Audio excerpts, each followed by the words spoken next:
first started making vids, I would sometimes go to a WWE event, then come back and give my reviews and criticism. Like, that's normal, right? Like, everybody here does that. But the thing is, then these fanboys would come in and start arguing with me about my reviews. You know, they'd just be like fighting against me. So we would go back and forth until I realized that they didn't even watch the show that they're arguing with me about. Like, I'd be like, well, I just didn't like the part of the match when this happened. And they'd be like, what happened? I didn't watch it. And I'd be like, then what the hell are you arguing with me about? You know, it was like this weird dynamic where these fanboys would come in and defend the WWE even though they're not even watching it. Well, I guess these arguing fanboys who don't even watch the shows can argue with me a little bit more, because I just went to some more WWE shows. Now, there is no way I'm doing a match-by-match analysis of all the shows, so I'm just going to give some very general thoughts and observations on some of the shows. And before the WWE fanboys start arguing with me, let me just say that, generally speaking, WWE live events, just like TNA live events, are good times. They are good times. I mean, if you go in cheerful, you go in happy, in a good mood, then in my opinion, odds are you're going to have a good time. These are just my general thoughts, observations, and criticisms. I'm going to start with an unpopular opinion in this community, because, I mean, that's a great way to start a video, right? With an unpopular opinion. And that's that I've been to a lot of wrestling events. Everything from TNA to WCW to WWE.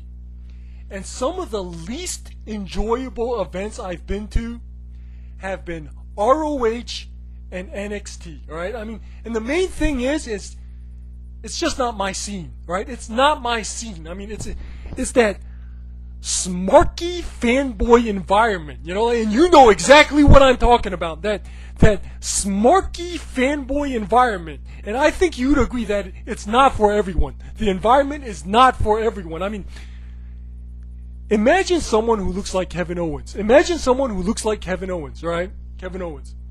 Imagine someone who looks like Kevin Owens wearing a backwards baseball cap and a big-ass Nakamura t-shirt. Now, imagine 1,000 of them packing together in a large crowd, and you're sitting like in the middle of them. Welcome to NXT.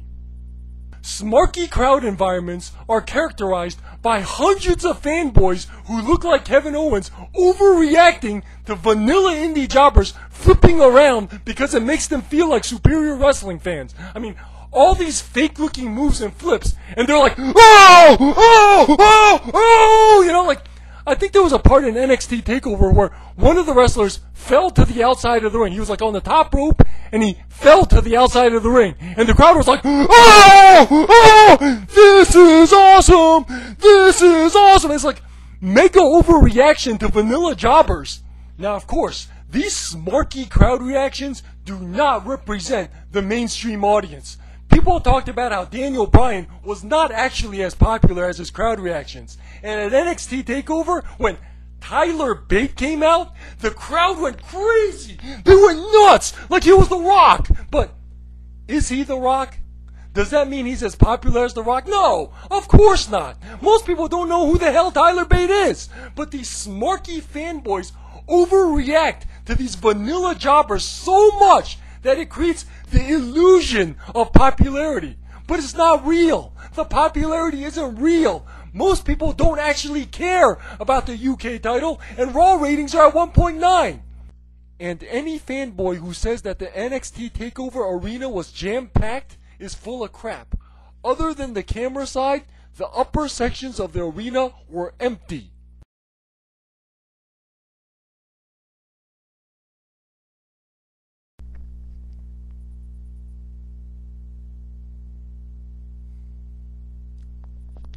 The WWE keeps outdoing themselves. Just when I thought that Finn Balor was the maximum level of foolishness, like it could not get any more foolish than that, they introduced me to Ty Dillinger. Now here comes this guy who has collars like up to here, like on both sides, like a vampire, a glowing 10 on his back, and his whole gimmick is that at every opportunity, he sticks out his butt and goes, 10! 10! 10! 10! 10! 10! Like, I can't even do it right, you know, he like sticks his butt out like a lump, like he's flexible, like 10, 10, 10, you know, like after every move, at every opportunity, 10, 10, 10, you know, like, and he can't even do it normally. He has to do it in like the corniest way possible, like sticking his butt out, 10, you know, like, sometimes I feel like the WWE is trolling its own fan base. It feels like they're trolling their own fan base. They're making fun of how their fanboys will cheer for anything. You know, like, I can just imagine them in the meeting room, like, how about we put a big glowing 10 on a guy's back and have him go out there saying 10 over and over again. Let's see if those fanboys will still cheer for that. And I know. How about we name our next pay-per-view Great Balls of Fire? Let's see if those smarks cheer for that. You know, like, it feels like sometimes that the WWE is trolling its own fan base. Another observation I had is how women wrestlers don't seem to sell their injuries when they're off camera. Like, you know how whenever there's a 4-way, 5-way, or 6-way match, they'll like take turns, right? Like, 2 of the wrestlers will be in the ring while all the other wrestlers lay outside the ring pretending to be injured, and they'll like take turns swapping in and out, right? Like, well, the women wrestlers, when they're outside the ring, supposed to be injured according to storyline, they don't sell their injuries. They just lay there watching what's going on in the ring. For example, here's The Miz at a SmackDown. He looks like he's not even acting like he's hurt. He looks like he's relaxing off camera, waiting for his moment to get back in the ring. Now here's Charlotte at Backlash. It seems like she's supposed to be acting like she's knocked out, but it looks like she's just relaxing there waiting for her next spot. Here's Charlotte and Naomi looking like they're just relaxing and waiting. Again, looking like they're not even pretending to be hurt. Now, Carmella, on the other hand, actually does a better job when she's outside the ring. It's actually kind of funny, you know, her arms are all out, and it kind of actually looks like she just got beat up. My favorite example, though, is Becky Lynch. I was at a live TV event when Becky Lynch gets knocked out of the ring, but instead of pretending to be hurt, she lays on her back relaxing with both hands behind her head like this. Just like relaxing, watching the ring, waiting for her moment to get back in, like she's laying on the beach, not even pretending to be hurt. And as for the rest of Backlash, there really isn't much to talk about. I mean, it was a fun show, but there isn't much to talk about. Like, there was the comedy match between Breezango and the Usos. AJ Styles fought Kevin Owens for the millionth time, and Jinder Mahal became world champion. So then that's about it. There really isn't that much to talk about. Before I move on from Backlash, though, I wanted to share this picture because I think it's funny. Like, what's going on here? You have Becky Lynch looking like Simba from The Lion King and looking like she has pigeon toes. And you have Charlotte seemingly breaking character by smiling. You know, Naomi seems to be the only one out there doing her job, confronting the bad guys outside the ring. Becky and Charlotte are over there facing in the other direction, looking like they don't give a crap.